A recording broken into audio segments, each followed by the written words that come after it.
আগরতলা জগন্নাথ জিউ মন্দির এবং স্কন মন্দিরে অন্নকূট উৎসব ও গোবর্ধন পুজোয় ভক্তদের জনঢল। প্রতি বছর দীপাবলির পরের দিন পালিত হয় গোবর্ধন পুজো বা অন্নকূট পুজো, যেখানে ভগবান শ্রীকৃষ্ণের ভক্তরা বিভিন্ন ধরনের অন্ন, শস্য ও খাদ্য সামগ্রীর মিশ্রণ তৈরি করে ভগবান শ্রীকৃষ্ণকে নিবেদন করেন। বুধবার আগরতলা স্কন মন্দির এবং জগন্নাথ জিউ মন্দিরে 56 ধরনের সবজি ব্যবহার করে ভগবান শ্রীকৃষ্ণের জন্য বিশাল আকারের ভোগ প্রস্তুত করা হয়। এই অন্নকূট উৎসবের সময় ভক্তদের মধ্যে দেখা যায় বিশেষ উৎসাহ ও উদ্দীপনা। আগরতলা জগন্নাথ জিউ মন্দিরের মহারাজ এবং স্কন মন্দিরের সংবাদ মাধ্যমের মুখোমুখি হয়ে জানিয়েছেন, দেবরাজ ইন্দ্রের অহংকার চূর্ণ করতে ভগবান শ্রীকৃষ্ণ যখন গোবর্ধন পর্বতের পুজো করেন, তখন ইন্দ্র রেগে গিয়ে ভারী বৃষ্টিপাত শুরু করেন। তখন ভগবান শ্রীকৃষ্ণ বৃন্দাবনবাসীকে গোবর্ধন পর্বতে আশ্রয় দেন 7 দিন ধরে। এই সময় সকলে নিজের সঙ্গে এনেছিলেন খাদ্য সামগ্রী, যা মিশ্রিত করে সকলের মধ্যে বিতরণ করা হয়।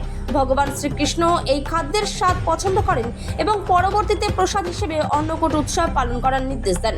এইভাবে অন্নকূট পুজো শুধু ধর্মীয় আচরণ নয়, বরং সামাজিক ভ্রাতৃত্ব, ভাগাভাগি ও কৃষ্টি সংরক্ষণের উদাহরণ হিসেবেও পরিচিত।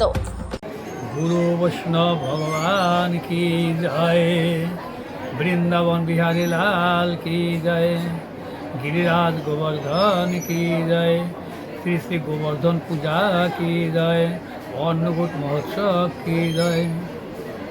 অন্নকূট মহোৎসবের তাৎপর্য, অন্নের কূট পর্বত পর্যন্ত ভোগ লাগিয়েছিলেন মাধবেন্দ্র পরিবার এই কলিযুগেতে।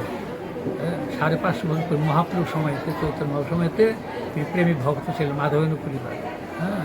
তিনি অযাচকবৃত্তি ছিলেন, সব ভজন নিয়ে থাকতেন। তো তিনি গোপালকে দর্শন লাভ করলেন, পরে তিনি গোপালের উৎসব করলেন। ব্রজবাসীগণ সকলেই উৎসাহের সহিত সেই গোপালের সেবার জন্য অনেক দ্রব্য প্রদান করলেন। তার স্তূপাকৃতি হলো অনেক, সেই অন্নের কূট, রুটির পাহাড়, ফলের পাহাড়, লাডুর পাহাড়, পুরীর পাহাড়, অন্নের পাহাড় পরিমাণ করে সেইখানে ভোগ লাগিয়েছেন গোপালকে।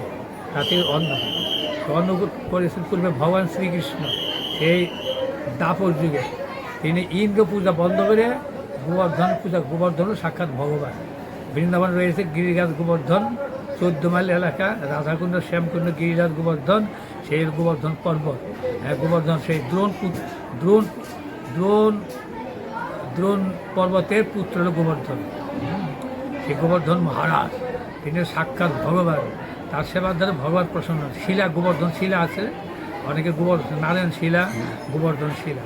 সাক্ষাৎ তাকে আলাদা প্রাণ প্রতিষ্ঠা করতে হয় না, সাক্ষাৎ ভগবান। শিলাতে প্রাণ প্রতিষ্ঠা করতে নয়, ওই গোবর্ধন শিলা। গোবর্ধন পূজা জগৎদেবের কল্যাণের জন্য, রাজ্যবাসীর মঙ্গলের জন্য এই অন্নকূট উৎসব করেন। অন্নকূট মানে ভগবানকে যারা নিবেদন করবেন, ওটা আপনার সাথে থেকে যাবে। যেমন ব্যাংকে যত নিজে রাখবেন, নিজের নামে রাখবেন, কেউ নিতে পারবেন না, ব্যাংক বেড়া। এবারে ভগবানকে যা দিবেন যত দিবেন সব থেকে।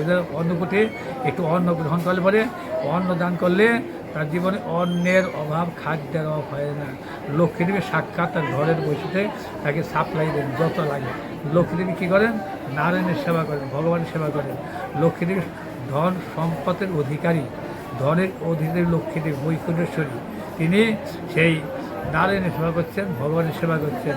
আমাদের লক্ষ্মীদেবী তিনি সম্পদ দিচ্ছেন, ধন সম্পদ সব কিছু দিচ্ছেন।